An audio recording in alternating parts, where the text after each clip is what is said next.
Guys, आपने अपनी जिंदगी में अभी तक कितने पौधे लगाए हैं? 1, 2, 5 या 10?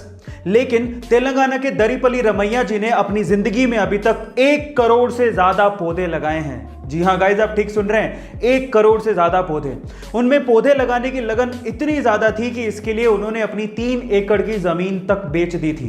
पहले लोग उन्हें पागल कहते थे, लेकिन आज उन्हें लोग सम्मान से द ट्री मैन कहते हैं और इसी वजह से सरकार ने उन्हें पद्मश्री से भी नवाजा है। टोक्यो ओलंपिक में नीरज चोपड़ा के गोल्ड मेडल जीतने पर 18 साल बाद हमें इंडियन नेशनल एंथम ओलंपिक में सुनने का सौभाग्य प्राप्त हुआ।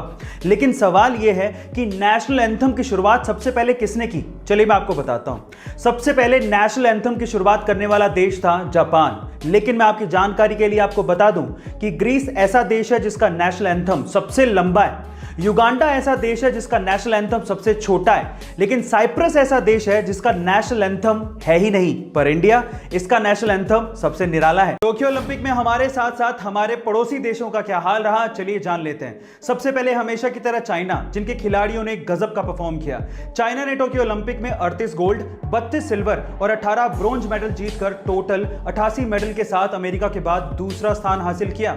उसके बाद आता है नंबर इंडिया का। इंडिया ने 1 गोल्ड, 2 सिल्वर और 4 ब्रोंज मेडल जीतकर टोटल 7 मेडल के साथ 48वां स्थान हासिल किया। लेकिन इसके अलावा पाकिस्तान, बांग्लादेश, भूटान, नेपाल, श्रीलंका, इनमें से किसी भी देश के किसी भी खिलाड़ी ने ओलंपिक में एक भी मेडल नहीं जीता। पाकिस्तान तो पिछले 30 सालों से एक ब्रोंज मेडल जीतने तक को तरस रहा है।